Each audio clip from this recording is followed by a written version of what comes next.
Hablemos de Cáncer, el podcast de Cancún Cancer Institute. El cáncer de mama ocupa uno de los primeros sitios en los registros mundiales sobre diagnósticos y fallecimientos en la mujer.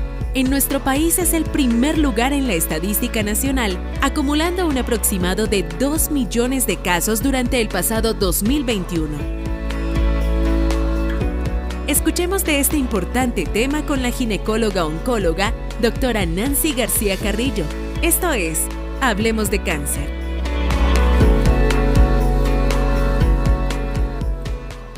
Hola, mi nombre es Nancy García Carrillo, soy ginecóloga-oncóloga, egresada del Centro Médico Nacional Siglo XXI, Hospital de Oncología. Es un gusto para mí platicarles acerca de uno de los temas más importantes en cuanto a los cánceres de la mujer. Es uno de los principales cánceres y es el número 1 en nuestro país. Este es el cáncer de mama. Como sabemos, la mujer, pues, en cuanto a su desarrollo, se incrementa el riesgo para diversos padecimientos. En la mujer, pues, tenemos los principales cánceres. En la mama ocupa el número 1 con alrededor de, en el 2021, de hasta 2 millones de casos anuales que se presentan, y esto pues se incrementa con diversos factores que nosotros podemos modificar. Es muy importante conocer algunos factores de riesgo y qué podemos hacer para disminuirlos. En este caso, los principales factores de riesgo en cuanto a antecedentes heredofamiliares es el tener un familiar directo, esto quiere decir mamá o hermana, esto es en primera línea, con antecedente de cáncer de mama u ovario. Y esto pues se relaciona que muy probablemente incremente el riesgo de nosotros si tenemos este antecedente. También antecedentes en cuanto a la paridad, el no tener hijos y el uso de anticonceptivos hormonales orales por más de 5 años. Esto incrementa el riesgo hasta 2 veces más de poder padecer una alteración en la mama. En cuanto a los factores dietéticos, pues la obesidad incrementa el riesgo para padecer el cáncer de mama, un índice de masa corporal por encima de 25, ya habla de sobrepeso u obesidad. Esto hace que haya un exceso de hormonas en nuestro torrente sanguíneo, las cuales se pueden convertir. Y así, este exceso de hormonas, cuando tenemos una lesión predisponente, puede aumentar este riesgo. ¿Qué definimos como una lesión predisponente? Pues aquellas pacientes que ya tienen previamente una lesión diagnosticada, como lesiones proliferativas de la mama, como una hiperplasia ductal atípica, antecedentes de mutaciones genéticas en los genes BRCA1 y 2, en pacientes que pues tienen estos antecedentes heredofamiliares de cáncer de mama ovario y en ocasiones también relacionados a cáncer de colon. En cuanto a biología molecular, pues ya hay algunos estudios que confirman que pueden realizarse mediante estudios genéticos para solicitar a aquellas pacientes que tienen antecedentes en su familia. Es un estudio dirigido y pues este es un pequeño porcentaje de pacientes. No quiere decir que a todas va a estar indicado este estudio. Son pacientes seleccionadas. ¿Qué debemos de saber acerca de cómo detectar un cáncer de mama? Es importante el cuadro clínico. Hay que realizar una autoexploración mamaria mensual. Esto quiere decir que la paciente se va a colocar enfrente del espejo y se va a revisar de manera simétrica, de arriba hacia abajo, en el sentido de las manecillas del reloj, y en la cual vamos a ver desde alteraciones en la asimetría, valorar ambas mamas, alteraciones en la piel y los tejidos, o algún cambio de coloración en el complejo de la areola y el pezón, valorar las dimensiones, si las mamas son iguales a simple vista o si tienen hundimientos, retracciones de la piel o alguna asimetría evidente. A veces es normal o es esperado que a lo mejor una mama es más pequeña que la otra de acuerdo al brazo dominante. La coloración también es importante, ver si la mama no hay presencia de algunos vasos, algún hematoma, algún cambio de coloración. La secreción, usualmente a la exploración, pues no debe haber alguna secreción o hay ocasiones que puede haber la presencia de secreción clara. Y esto puede deberse también a la edad de la paciente, factores como si tiene antecedente o no de lactancia, si hay secreción, de qué color es, si esta no es de algún color ya sea oscuro. Esto pues nosotros es de importancia averiguar por qué es esta secreción. Y obviamente, si se detecta o no la presencia de alguna nodulación, es importante que, aunque nosotros nos revisemos o las pacientes se revisen, solo un pequeño porcentaje o lesiones que sean mayores a 1 centímetro van a ser palpables a la exploración y por lo tanto es indispensable en pacientes que ya cumplen la edad para realizarse su detección oportuna para cáncer de mama, pacientes mayores de 40 años, realizarse una mastografía o una mamografía de manera rutinaria anual.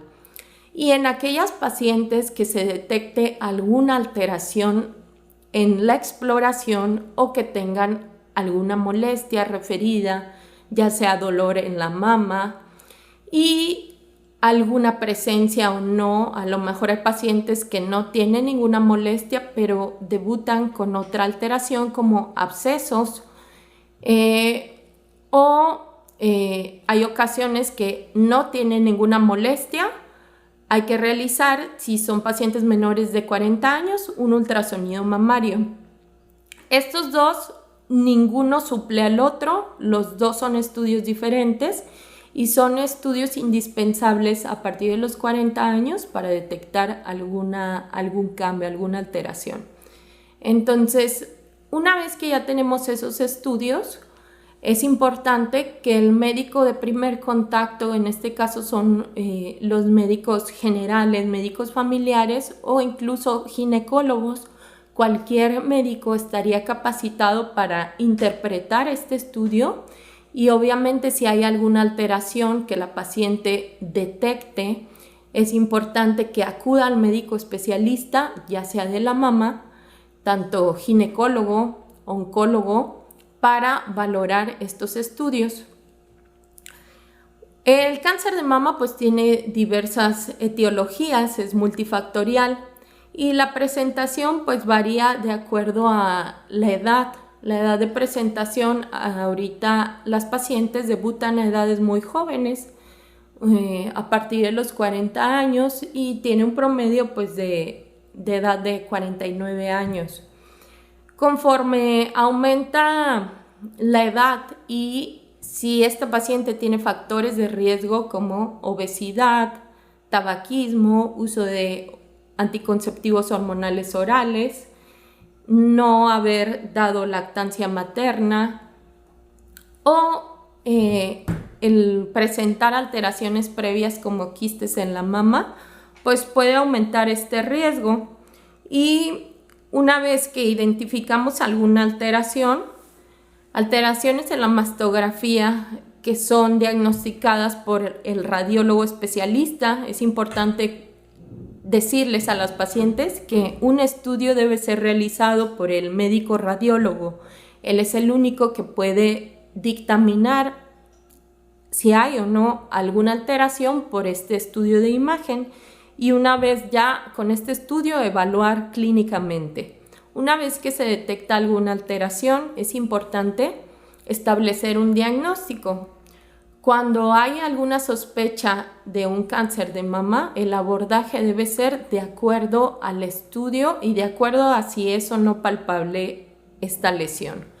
Cuando una lesión no es palpable, tenemos que realizar un apoyo diagnóstico mediante un equipo multidisciplinario que es el médico radiólogo y el oncólogo o ginecólogo capacitado para realizar una biopsia. Estas biopsias usualmente se pueden realizar por estudios de imagen, por ultrasonido, por mastografía y son dirigidas a la lesión.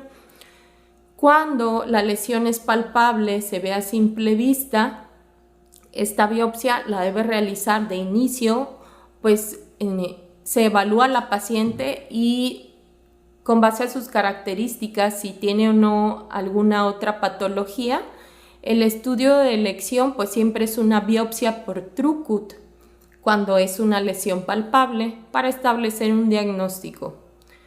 Una vez esta pieza se toma, se manda al patólogo y se analiza para decidir el nombre de esa lesión. En el caso de diagnosticar un cáncer de mama, pues hay varias etapas del cáncer de mama y esto depende del nombre que dé el patólogo.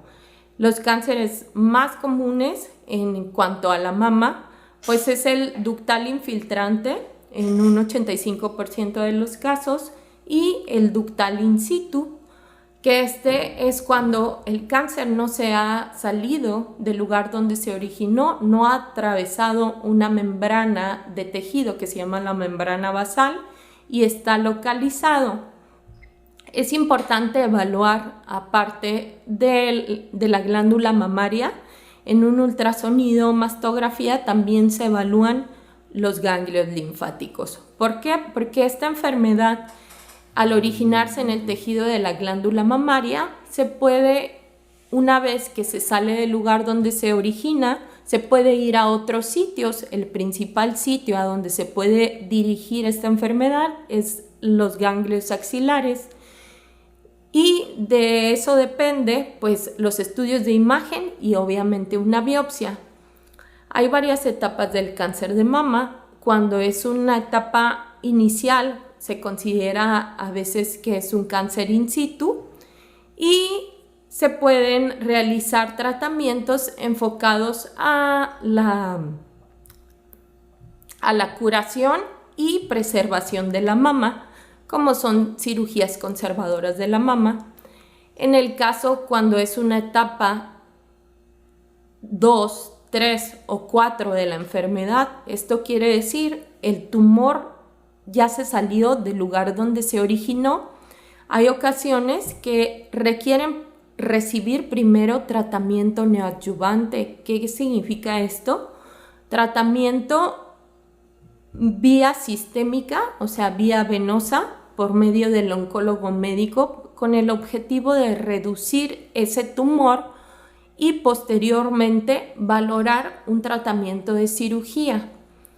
¿Qué tratamientos existen en cuanto al cáncer de mama?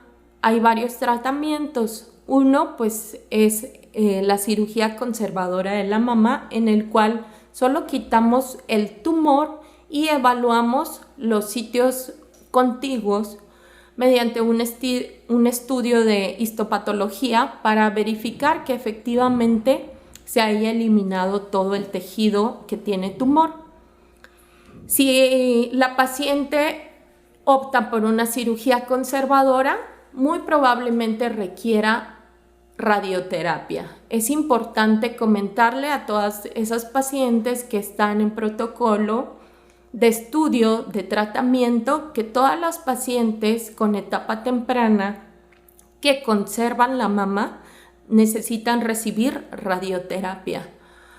Y en el caso de aquellas pacientes que son candidatas a una mastectomía, esto quiere decir quitar todo el tejido de la glándula mamaria, y hay ocasiones que es mastectomía total, solo quitar el tejido de la glándula mamaria, o mastectomía radical, en que también se quitan los ganglios axilares. Esto es cuando previamente ya se corroboró que tienen afección de este tejido, o en aquellas que de inicio fueron a recibir tratamiento de terapia sistémica mediante quimioterapia. Se retira, y una vez que se retiran se evalúa la etapa patológica por medio del patólogo para ver si ellas requieren un tratamiento extra, que es la radioterapia, o nuevamente quimioterapia. Aparte de este reporte de patología, es importante saber un estudio extra que se llama inmunohistoquímica, que sirve para evaluar características específicas de cada tumor una vez ya diagnosticado el cáncer de mama. Dentro de los tumores que pueden recibir tratamiento para disminuir el riesgo de las recaídas o consolidar los tratamientos que ya tenemos, pues están los tumores que pueden expresar hormonas, que esto solo lo sabemos mediante el estudio de inmunohistoquímica, en el cual nos va a decir si ese tumor expresa o no hormonas, que son los tumores luminales, aquellos que expresan el HER2, que son candidatos a otro tratamiento específico, que pues es valorado por el oncólogo médico, y aquellos que definitivamente no tienen hormonas, que son tumores triple negativos.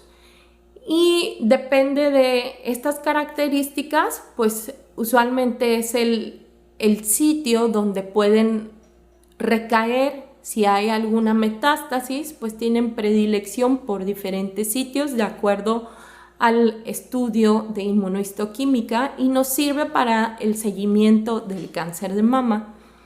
Entonces, ¿qué puede hacer una paciente una vez que ya tenemos un diagnóstico? Acudir en breve a una valoración por el médico especialista, no demorar el tratamiento, es decir, la paciente debe estar operada lo más pronto posible, porque aquí todos los tumores pues no tienen un tiempo de crecimiento, y el objetivo es detectarlo de manera oportuna. ¿Para qué es esta plática? Nosotros tenemos que saber qué son los primeros pasos, y una vez diagnosticado, qué debemos hacer y con quién debemos acudir. Es muy importante que siempre que se detecte una lesión acudamos al especialista, y de preferencia siempre que esté un oncólogo certificado. ¿Para qué? Para que todos los tratamientos que reciban sean los adecuados y esté en el lugar que se debe atender, donde hay todo el equipo. En este caso, pues aquí en el instituto contamos con el servicio de radiooncología, oncología médica, oncocirugía, oncoginecología, psicólogos, nutricionistas y nutriólogos que nos pueden apoyar en todo el tratamiento, y si hay alguna complicación, atenderla a tiempo. Entonces, por mi parte, pues es una plática que me gustaría hacer más extensa, pero es un tema que es muy importante conocerlo a grosso modo, y que no olvidemos realizarnos nuestros estudios a partir de los 40 años. Si hay algún factor de riesgo de los que mencioné, ultrasonido antes. Gracias. Hablemos de cáncer, el podcast de Cancún Cancer Institute.